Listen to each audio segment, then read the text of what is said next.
চরমোনাই পীর সাহেব হুজুরের ব্যাংক অ্যাকাউন্টে পাওয়া গেল ১,০০০ টাকা। তার স্ত্রীর স্বর্ণ রয়েছে প্রায় ১৫৭ ভরি। বিষয়টা নিয়ে সামাজিক যোগাযোগ মাধ্যমে নেটিজেনদের মাধ্যমে চলছে চুলচেরা বিশ্লেষণ। প্রিয় ভাই বোনেরা, চরমোনাই পীর সাহেব হুজুর তিনি হলেন বাংলাদেশের একজন পপুলার ব্যক্তিত্বের মধ্যে একজন। চরমোনাই পীর সাহেব হুজুরের কাছে ১,০০০ টাকা অ্যাকাউন্টে থাকা এটা অনেকের কাছেই বিস্ময়কর একটা বিষয়। মূল কথা হলো, ব্যাংক অ্যাকাউন্টে যদি কারো টাকা জমা থাকে তো এই টাকা থেকে সুদ দিন দিন বাড়তে থাকে, সুদ আসতে থাকে। চরমোনাই পীর সাহেব হুজুর সুদ বাড়ার চাইতে ওই টাকাকে স্বর্ণে রূপান্তরিত করেছেন, স্বর্ণে রূপান্তর করে এটাকে ব্যবসায়ের মতো তিনি বৃদ্ধি করেছেন।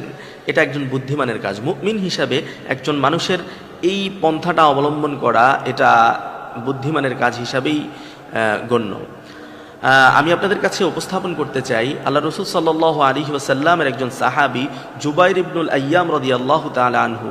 তিনি যখন ইন্তেকাল করেন, তার ইন্তেকালের পূর্বে তার ঋণের সংখ্যা ছিল প্রায় ২২ লক্ষ দিরহাম।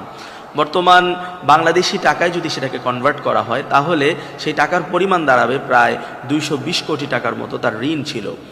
তিনি ইন্তেকালের পূর্বে তার ছেলেকে ওসিয়ত করে গিয়েছেন, আমি যখন ইন্তেকাল করব তখন আমার সম্পদ, যেই পরিমাণ সম্পদ আমি অর্জন করেছি সেই সম্পদ থেকে আমার এই ঋণ তোমরা পরিশোধ করে দিবে। তার সন্তান ইন্তেকালের পর যখন তার সমস্ত সম্পদগুলোকে একত্রিত করলো, একত্রিত করার পর সেই সম্পদ থেকে ঋণগুলো পরিশোধ করা হলো।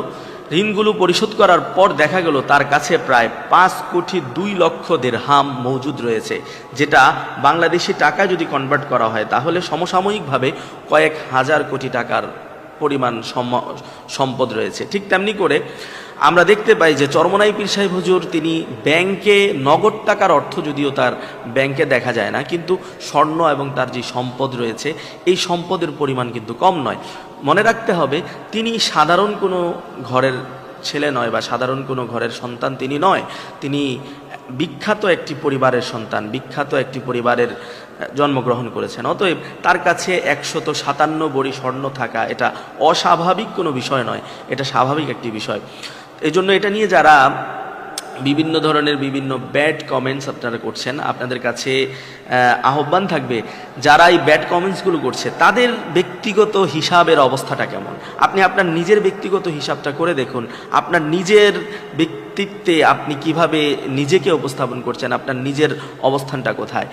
তা সেই হিসাবে আমরা মনে করি চরমোনাই পীর সাহেব হুজুর